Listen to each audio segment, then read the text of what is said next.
So a little bit before Christmas, I asked myself a question that I thought was going to be just one of the many questions I had to answer for the boat work. Where should I stick this thing? Now be an adult. This is an air terminal, more colloquially known as a lightning rod. This one in particular is a 19mm by 150 centimeter, which is like 3/4 by 5-ish feet. Metric. It's so much easier. Anyways, I had this made. This is about 15-20 centimeters taller than my antenna. I had this built the size that it is because I was following TE-4, and this puts this just a little bit taller than the Shakespeare antenna that I have. The 6400R, I think it is? Galaxy 6400R?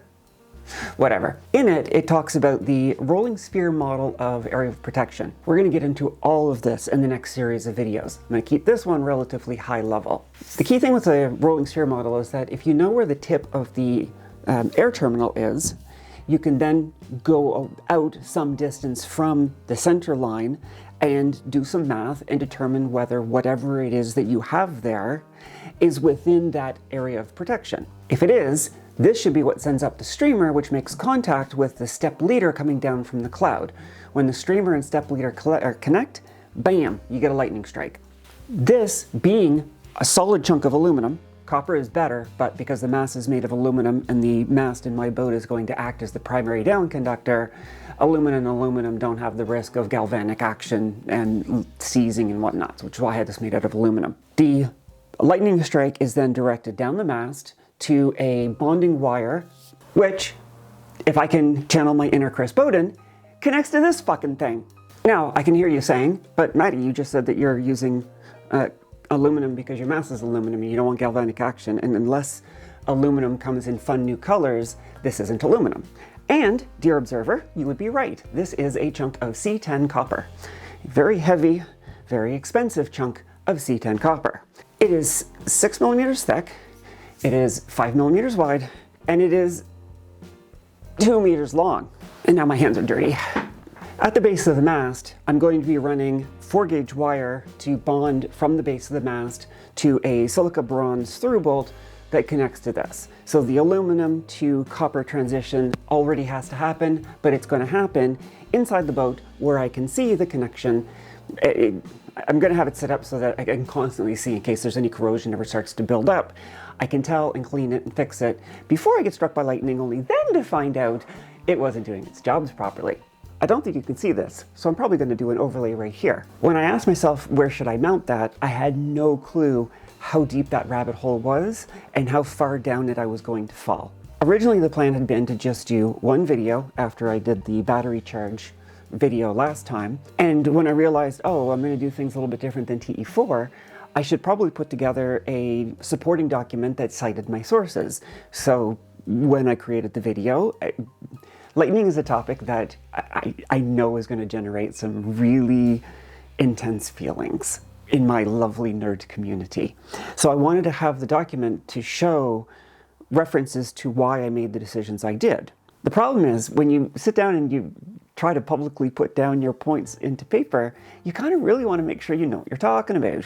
And that was the start of the trip that sent me down the hole, because every time I would start to figure something out, it would inevitably cause me to ask a couple more questions, and before you knew it, I have one document that's already 82 pages.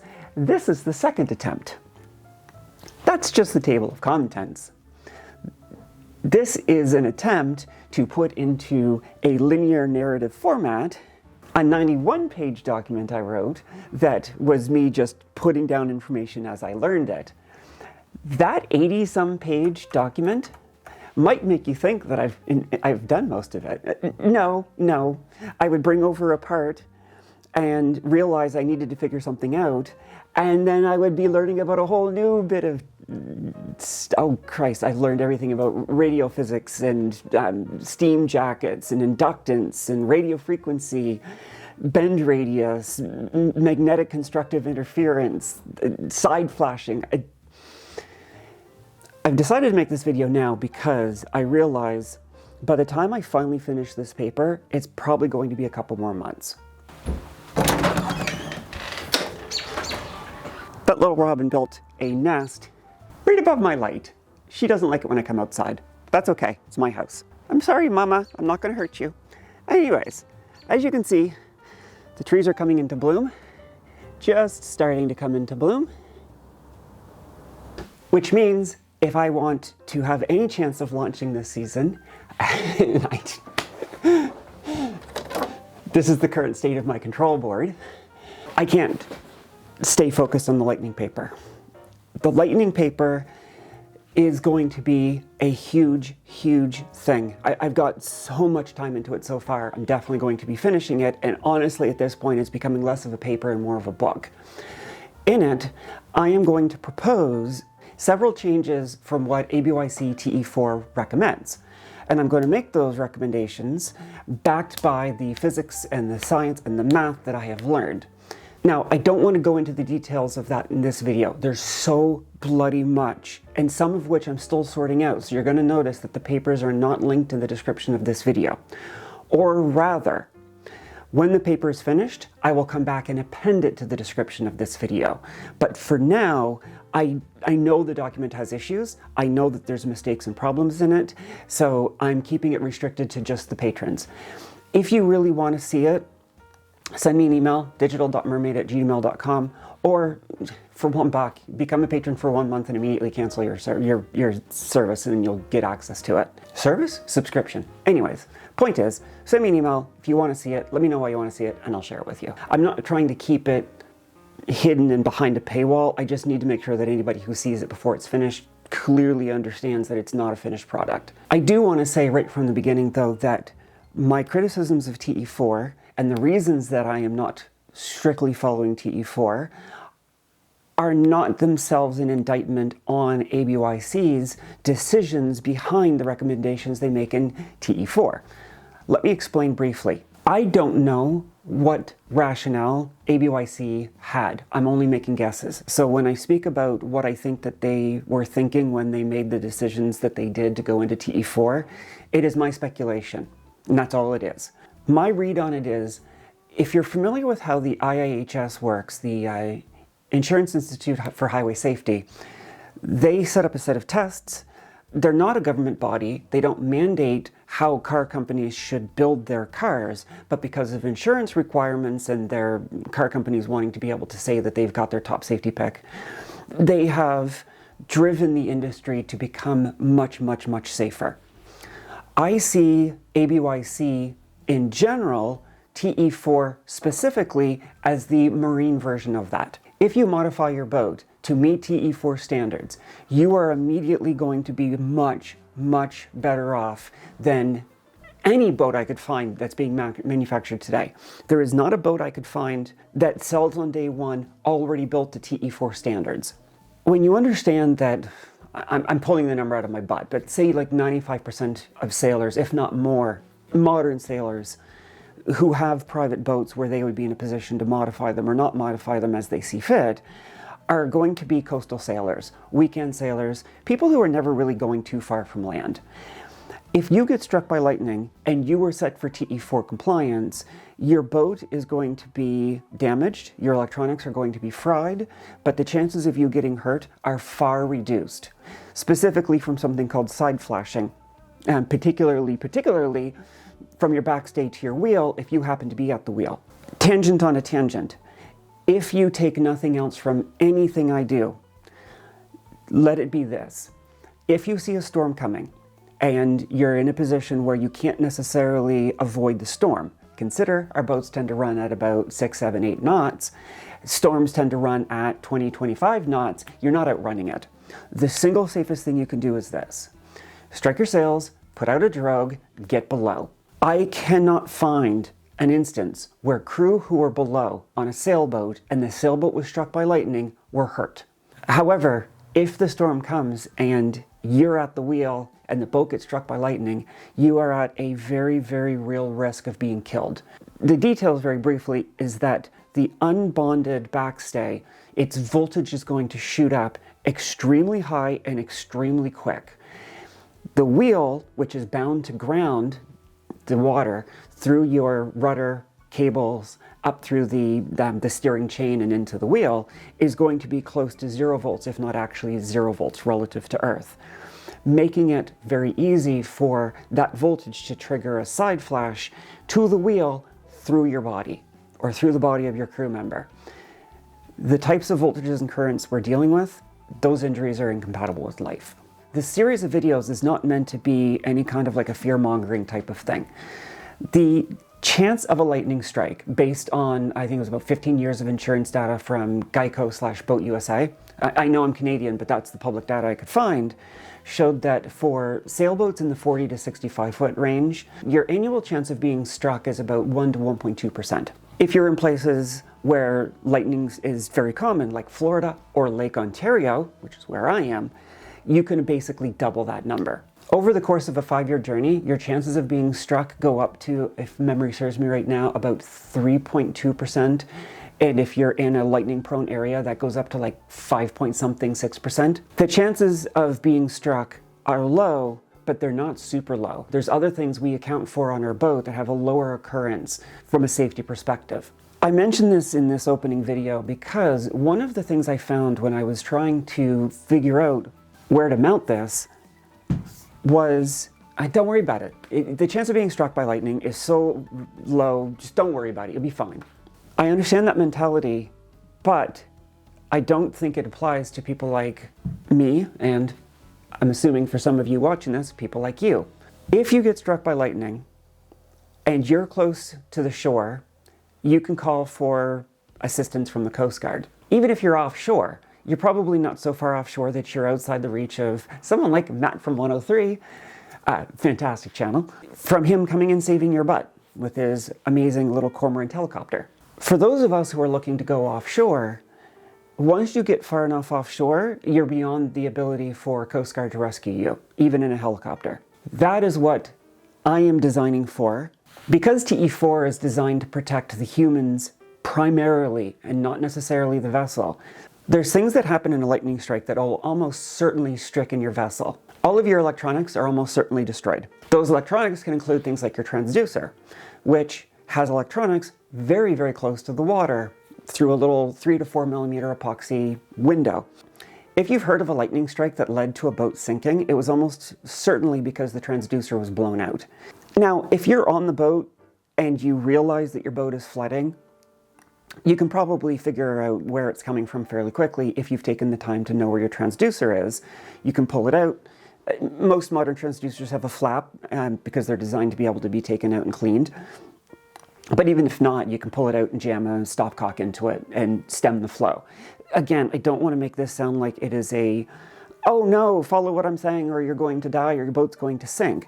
I'm being very careful in this video and the videos that are going to follow and the paper that I'm writing that the risks are very real.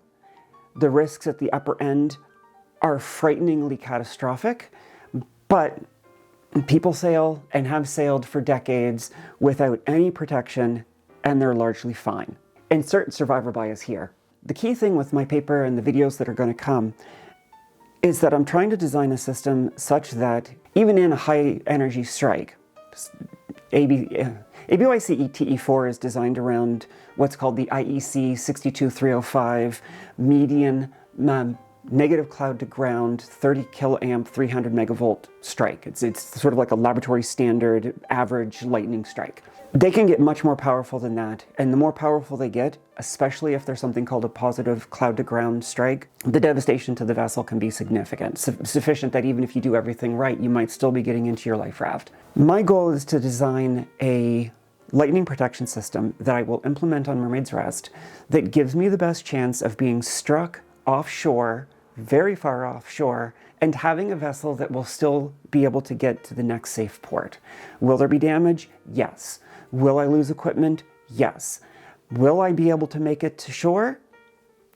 If it's within the realm of possibility of the magnitude of the strike, I hope the answer is yes.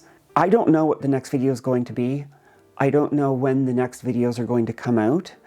The amount of work needed to get this paper done right is far beyond what I expected, and so for me to sit here and guess how much longer it's going to take, I don't know. That was May just running by. As I feel like I've got a firm grasp on a particular component of it, and I have an idea of what order I think the components should be presented in, I will be making the videos, even though the paper might not be complete yet.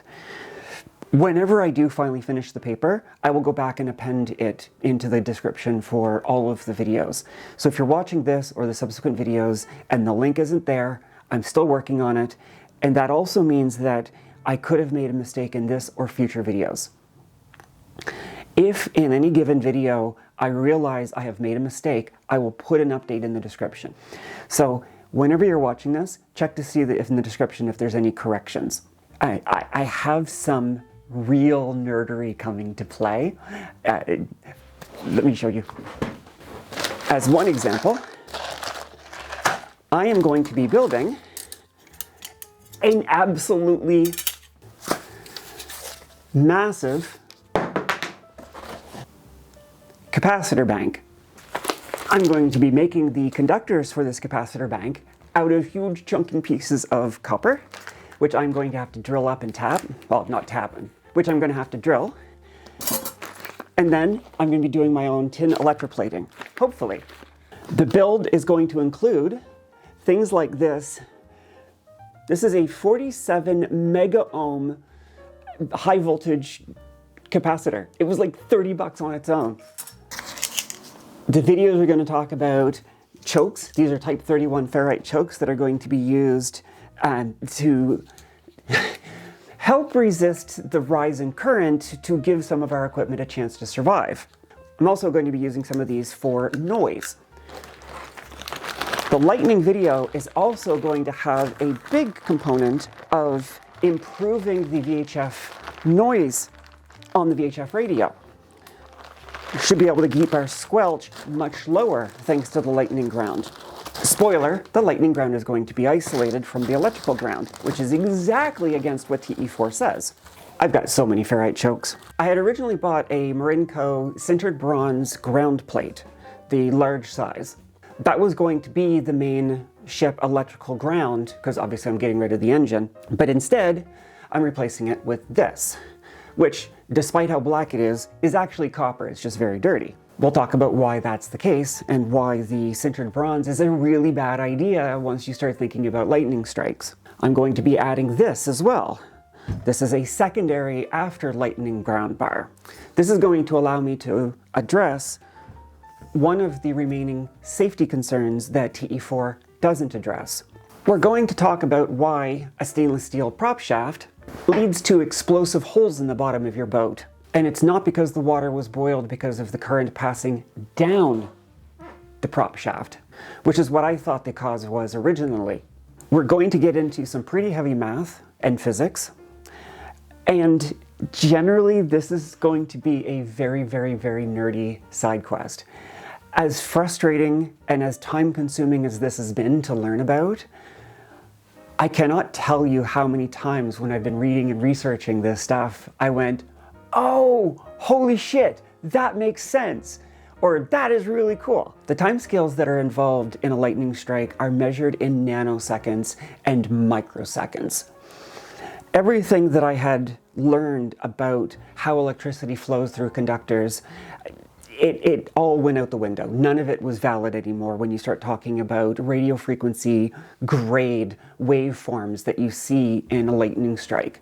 It has been incredibly, incredibly fascinating and cool. Okay, so as you saw, the trees are in bloom. I need to start really turning my focus back towards getting the boat work done. I want to launch this year if it's at all possible.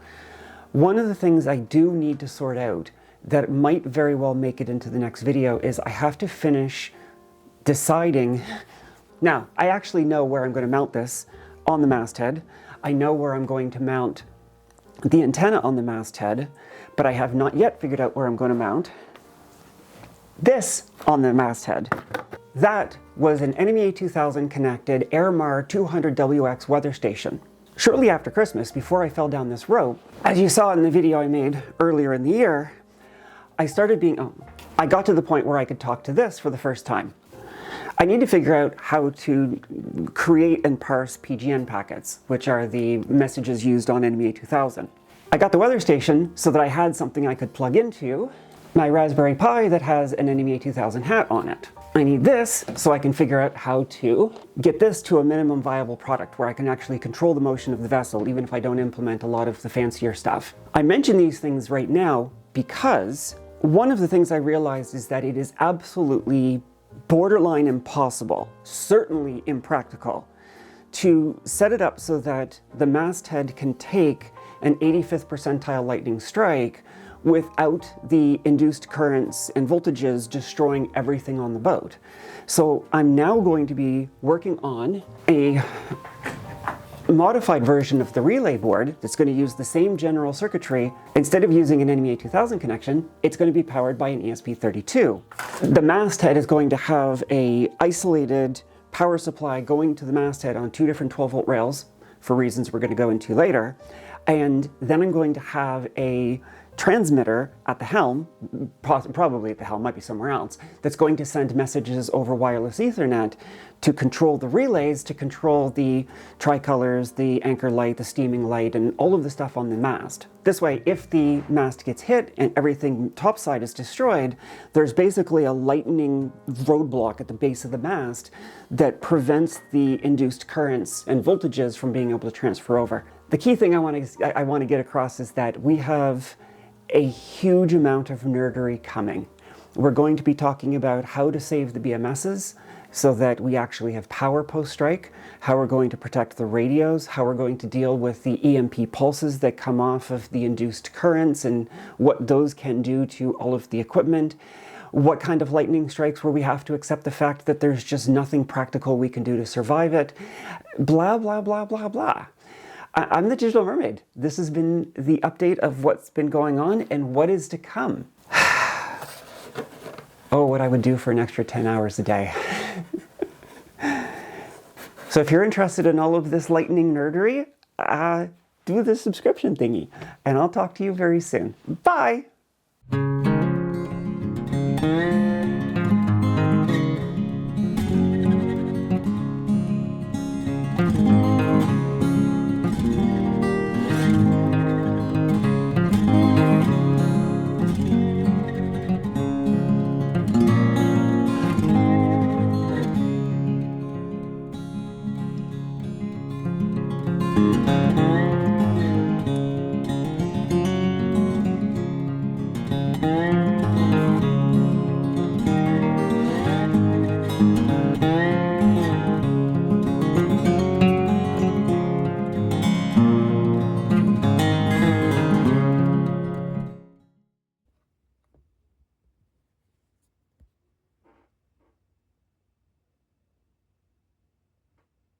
Need to get rid of that blue.